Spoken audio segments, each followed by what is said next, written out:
Bahamas. Or did you know you can actually just say Bahamas? You have to say the Bahamas. So a friend of mine called me and said it was her husband's 40th birthday and we should all get together for kind of like a destination birthday in the Bahamas. And it was sounding really good to me because I'd never been. So I was excited and I started going about the process to get a Bahamas visa. Now, apparently there is no Bahamian embassy in Nigeria. So the UK embassy acts like a proxy. So I did everything I was supposed to do and I applied for the visa and then I got my visa. And then I set off, really excited. I went through New York, so I went to see the Statue of Liberty because I spent a night or two in New York, and then I went up to the Bahamas and I was all excited.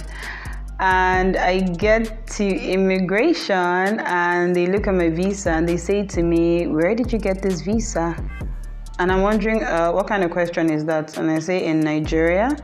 And they say, "No, you have the wrong visa." And I'm like, "What do you mean?"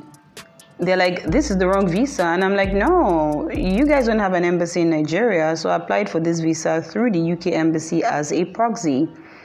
And then they say to me, "No, my dear, you have the wrong visa."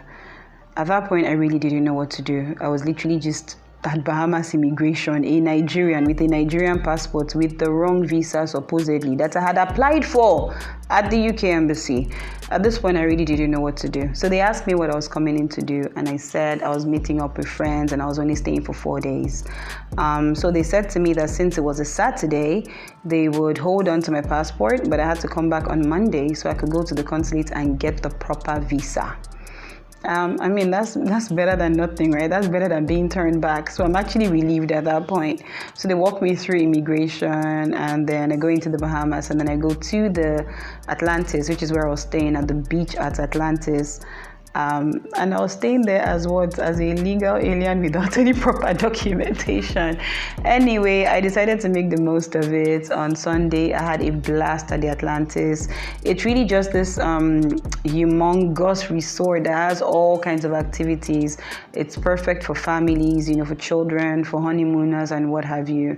A lot of water sports, water slides, lounging around on the beach. I just generally have a blast.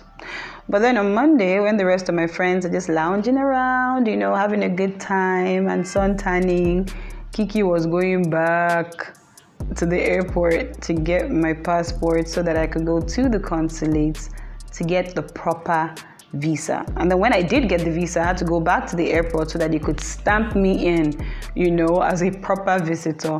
The process was tedious, it was tiring, and it cost me money that I did not think I was going to spend. So I was quite upset.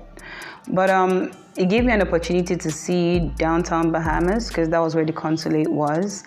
And I don't know, I think in the Bahamas, the Atlantis is like the major attraction.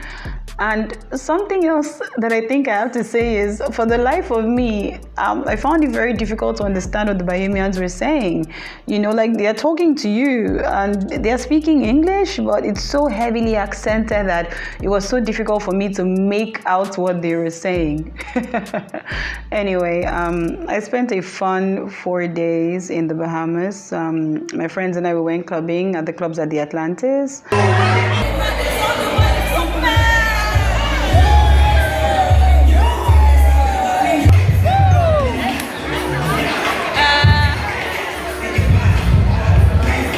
And it was just 4 days of sun and fun, lying around on the beach, water sports. It was pretty fun, and I think I would do the Bahamas again. So thank you, the Bahamas. I'll be going with the right visa this time.